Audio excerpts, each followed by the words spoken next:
થઈ ગયા તૈયાર? હા, તૈયાર તો થઈ ગયો. હું નાઈટની સોંપડી વાંચતી લઈશું. હા, બધા નામ જોવું છે. જય શ્રી કૃષ્ણ બેટા, જય શ્રી કૃષ્ણ. બેસ. પપ્પા, મારે તમારી સાથે થોડી વાત કરવી છે. હા તો બોલ. હા, રોજ સવાર પડે ને એટલે અશોક રખડવા જતો રહે છે અને શેખ સાંજે પાછો આવે છે. આ ફેક્ટરીનું કામ પણ મારે એકલા હાથે કરવું પડે છે. આવું થોડું ચાલે. અરે બેટા, હું પણ અશોકને સમજાવીને થાક્યો, પણ મારી વાત જ નથી માનતો. અને કોણ જાણે આખો દિવસ ક્યાં રખડવા જતો રહે છે ને, મને તો કઈ સમજણ નથી પડતી. એ પપ્પા, અશોક કઈ નાનો નથી. આ કાલ સવારે એને પરણાવવો પડશે અને જો આવા કામ કરશે તો કોણ એને છોકરી આપશે? તારી વાતને હું સમજુ છું બેટા, પણ હવે અશોક છે ને તારાથી નાનો છે અને તે તો સમયસર તારી જવાબદારી સંભાળી લીધી, પણ અશોકને એની જવાબદારી સમજાતી નથી. કારણ કે નાનો છે, જવાબદારી હું સંભાળું છું, તું સંભાળે છે, એટલે એ શું છે કે નાનપણથી જ આમ છૂટો રખડેલો છે, એટલે એને એની જવાબદારી સમજવામાં થોડીક વાર લાગશે. આપણે એને સમજાવવો પડશે. વાર લાગશે? હા, નાનો છે કરીને કઈ જવાબદારી નથી આપતા, નકર ઓહો મજાનો બધી જવાબદારી નિભાવે એવો છે.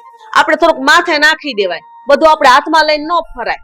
અરે હવે માથે નાખીને તને ખબર તો છે કેટલી વખત મેં એને જવાબદારી સોંપી, કેટલી વખત મેં એને કામ સોંપ્યા કે તારે આજથી આ કરવાનું, તારે આ કરવાનું, પણ હવે બિચારો ગમે ત્યાં થાપ ખાઈ જાય છે.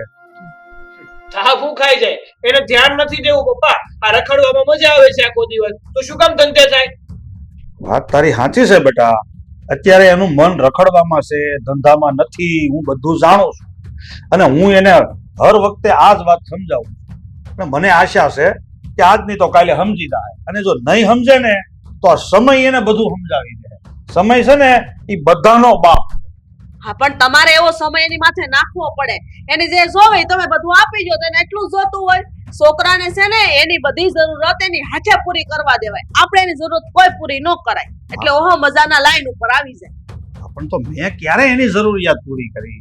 હું ખાલી એક બાપ હોવાના નાતે મારી જે ફરજ પડે છે એટલું જ હું કરું છું, એનાથી વધારે તો મેં કઈ કર્યું નથી. હમણાં 15,000 નો મોબાઈલ માંગ્યો તો લઈને આપી દીધો. હું લઈ દેવાની જરૂર હતી? મેં તમને ના પાડી હતી ને કે મોબાઈલ હમણાં નહીં અપાવતા, આ જૂનો મોબાઈલ વાપરે છે, બરાબર છે.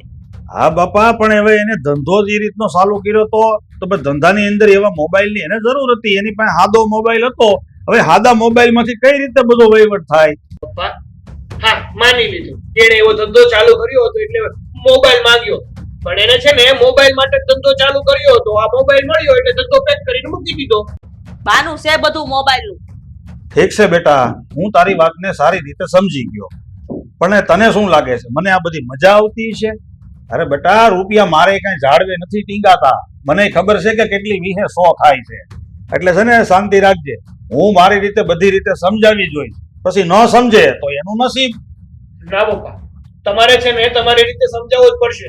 જો નહીં સમજે ને તો પછી હું મારી રીતે પગલા લઈશ, પછી મને ના કહેતા. બધું મારે જ માથે ભરીને બેવા, તો પછી મને ના કહેતા. આ બધું મારે જ સંભાળીને બેહવાનું.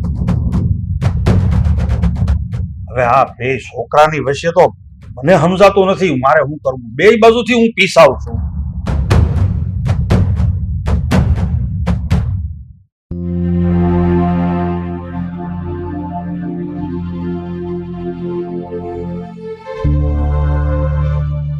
શું કરે છે? આ કામ બધા પડતા મૂક અને મારું ટિફિન તૈયાર થઈ ગયું હોય તો મને દે. હા, ઓલરેડી લેટ થઈ ગયો છું આજ. શું થયું? કેમ આટલા બધા ગુસ્સામાં? જવા દે ને, રોજનું છે આ તો. શું રોજનું છે? રોજનું તો છે ને આ તમારા ભાઈનું છે. સવારમાં ઉઠીને ટીપટોપ તૈયાર થઈને રખડવા જતા રહે છે. તમે એને કઈ કહેતા કેમ નથી? અરે એ જ તો વાત છે. હા, મમ્મી પપ્પા સાથે હું એ જ વાત કરીને આવ્યો છું કે તમે છે ને આ અશોકને થોડોક સમજાવો, આ કામ ધંધો કરે ને એવી સલાહ આપો, નહીતર છે ને આ રખડી ખાઈને કઈ હાથમાં નહીં આવે.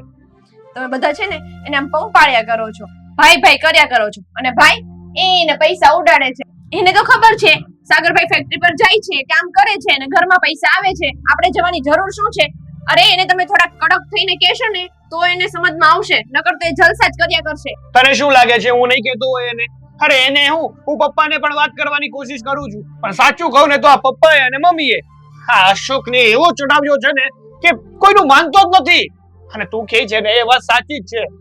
હવે આ અશોક સીધી રીતે માને ને તો સારું છે, નહીતર એને મારી રીતે મારે સમજાવવો જ પડશે. આ બે નાખીશ ને ઓટોમેટિક સીધો થઈ જશે. તો સમજાવો. અને હું તો એમ કહું છું કે એને સમજાવવા કરતા મમ્મી પપ્પાને સમજાવો, એ તમારું કઈ માનવાના છે નહીં. અરે કહું તો શું તને, આ તારું મગજ શું ફરવા જતું રહ્યું કે હમણાં પપ્પા અને મમ્મી સાથે વાત કરીને આવજો. એ જે હોય તે, મારે છે ને કાઈ જોવું નથી. મેં આ ઘરમાં પગ મૂક્યો ને પરણીને આવીને ત્યારની હું જોઉં છું કે તમે એક જ કામ કરો છો. પણ હા, એક વાત કહી દઉં છું, જો હવે અશોકભાઈ કઈ કામ ન કર્યું ને તો એને ભાગ પણ નહીં મળે. કાલ સવારે એના લગ્ન કરાવવા પડશે, અને પછી બે જણા આવીને ઉભા રહેશે, અમને અમારો ભાગ આપો. ત્યારે શું આપશો? એ તો વાત છે. અને તું તો પરણીને આવીને ત્યારથી જોવે છે. હા, હું તો જ્યારથી કામ ધંધે લાગ્યો ને તારનો જોઉં છું કે હું એકલો જ કામ કરું છું અને પપ્પા કામ કરે છે. બાકી આ રાવ સાહેબ ને તો મસ્ત ઠાઠની જેમ રહેવું છે. અને તોય તમે પાછા પાગલોની જેમ એને આમ પંપાળ્યા કરો છો ને ખવડાવવા કરો છો. લે ભાઈ ખા, લે ભાઈ તારે શું જોઈએ છે, તને પૈસા જોઈએ છે, અમે આપીએ. ક્યારેક કીધું હોય ને તો એ માણસ સીધો થાય. હા, હવે કહું તો છું કે હવે મારે જ સમજાવવો પડશે, અને હવે અશોકની દોર મારે મારા હાથમાં લેવી જ પડશે. અને મુખને આ બધી પંચાયત, અમારું ટિફિન દે મને એટલે હું ઓફિસ ભેગો થાવ. આ લેટ થઈ ગઈ ઓલરેડી. હા, હવે જવા દો મને.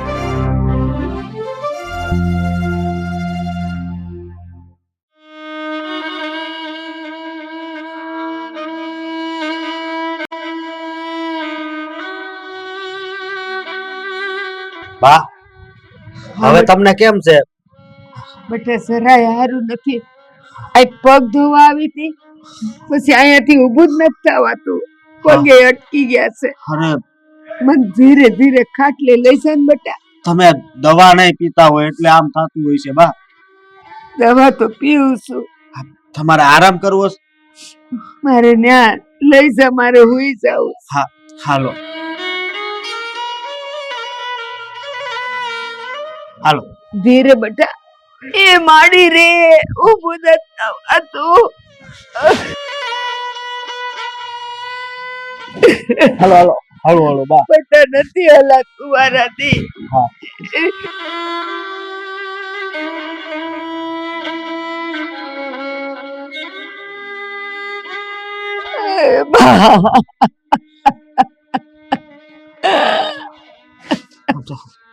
તમે બા, તમે રડો માં, બધું સારું થઈ જાય, સમજ્યા? બેટા હવે લાગે હવે સાસાદી નહીં કાઢું. અરે બા, તમને સારું થઈ જાય, સમજ્યા? ઉપાધિ કરો માં. બધું આપણે બીજી હોસ્પિટલે જવું પડે ને તો બીજે જવું. આપણે ક્યાંય નથી જવું બેટા, હવે ક્યાંય નથી જવું. અને તું છે ને હવે મને આવા ખોટા દિલાસા દેમાં, મને ખબર પડે, મને હુસી આવ્યું કે હવે બસ મારો જવાનું ટાણું થઈ ગયું છે. નહીં બાપ, આ હું નહીં બોલતા, તમને સારું થઈ જાય. આપણે પરમદી આપણે ગયા હતા ને દવાખાને, અને તું બહાર દવા લેવા ગયો હતો ને, ત્યારે જ મને ડોક્ટર કહી દીધેલું કે માડી હવે ઘરે બેહીને જેટલી માળા ફેરવાય એટલી ફેરવજો, હવે દવાની જરૂર નથી તમારે. બા, એ તો એમ જ કેતા હોય, તમે કઈ ઉપાધિ કરો માં સારું થઈ જાય. બેટા સારું થવાનું હોય તો એ દવા ન દે. એણે જ કીધું કે હવે જેટલી સેવા તમારા દીકરાથી થાય ને એટલી ઘરે બેહાડીને કરાવશો. હવે અહીંયા નહીં આવતા. પણ હસી વાત છે, હાવ પગ ભાંગી ગયા છે, હવે મારાથી ક્યાંય નહીં જવાય બેટા. બધું સારું થઈ જાય, બહુ દુખે છે બેટા. સારું થઈ જાય. તમે તો મને રોવડાવ્યો. ના બેટા ના, તું રોઈસ માં. મને અહીં હુવડાવી દે ને, હુઈ જાવું છે. હા.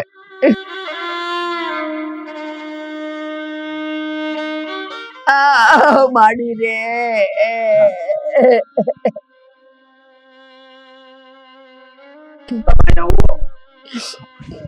હું છે ને ઘરે જાઉં છું હો હું પાછો આવું.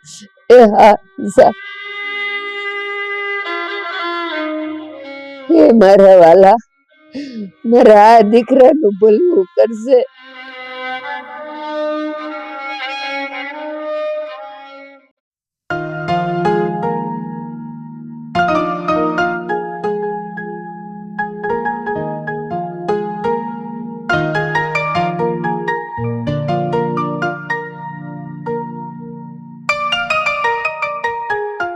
કેટલી વાર છે બેટા રસોઈને? બસ મમ્મી, તમારા આવવાની રાહ જ જોતી હતી. શું બનાવવું છે કહો એટલે બનાવવા માંડું. સેવ ટમેટાનું શાક રોટલી કરી દે ને હાલ છે. સારું, વાંધો નહીં.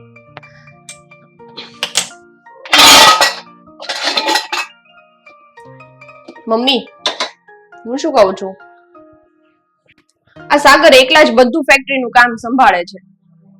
અશોકભાઈ ક્યારેય ફેક્ટરીએ નથી જતા. બધું એમને એકલાને કરવું પડે છે. તમને નથી લાગતું કે અશોકભાઈને સમજવું જોઈએ? બેટા હું તો એને સમજાવી થાકીશ, પણ મારું માને કોણ આ ઘરમાં? નથી અશોક માનતો કે નથી તારા સસરા માનતા. બસ અશોક જેમ માંગે એમ મોઢે માંગ્યું આપી દે. એને તો આટલું જ જોતું હોય કે મારા પપ્પા બધું અપાવે છે એટલે મારે હું કમાવાની જરૂર છે. એક તો તાર હારા જ એને સડાવે છે. લે ને. જો મમ્મી, આજે છે ને અશોકભાઈ ઘરે આવે ને એટલે તમે એને સમજાવી દેજો કે હવે એ ફેક્ટરી નહીં ગયા અને કામ ના કર્યું ને તો એમને ફેક્ટરીમાં ભાગ નહીં મળે. પછી એમ નહીં કહેતા કે હું બોલું છું. તારે નહીં કેવું પડે, હું જ એને કહી દઈશ. શાંતિ રાખ. તારા સસરાએ મોઢે ચડાયો. તું જો ને આજ આવવા દે ને ઘરે, નો વારો લઉં છું. એક તો મને તો એ નથી સમજાતું, નથી ફેક્ટરીએ જતા કે નથી ઘરમાં રહેતા. આ માણસ જાય છે ક્યાં? ચેક કરો, કઈ આડા રસ્તે નથી ચડી ગયા ને? હા એ વાત સાચી હો તારી. આ વાત ઉપર તો કઈ વિચાર્યું જ નહીં અમે. એ જે હોય તે તમારો છોકરો ને તમે જાણો, મારે શું છે. પણ તમે છે ને આજે અશોકભાઈને કહી દેજો કે જો હવે એને કામ ના કર્યું ને તો એને ફેક્ટરીમાં ફૂટી કોડી નહીં મળે. હા આશા તું શાંત રે. આટલો બધો ક્રોધ ના કરીશ, નકર રસોઈમાં ઉતરશે. આટલો બધો ગુસ્સો સારો નહીં. અશોકને આવવા દેવું ને સમજાવી દઈશ. અને આમ પણ હું બોલીશ ને એટલે મારી સામે વડકા જ નાખશે. એ એમ જ કહેશે મમ્મી તમને હું જ દેખાવ, મોટા ભાઈ તો દેખાતા જ નથી. જ્યારે હોય ત્યારે મને જ વળતા હોય. મારે તો બોલ્યું નથી થાતું. તમે લોકોએ છે ને એને નાનો નાનો કરીને માથા પર ચડાવ્યો છે. અને એમ લાગે આશા, એવું નથી. જે હોય તે, મારે હવે કઈ લાંબી લપ નથી કરવી. એમનું તો રોજનું થયું છે. ચલો તમે મને થોડીક મદદ કરો એટલે આપણે બંને થઈને રસોઈ બનાવી નાખીએ. સારું, ટમેટા સમારી.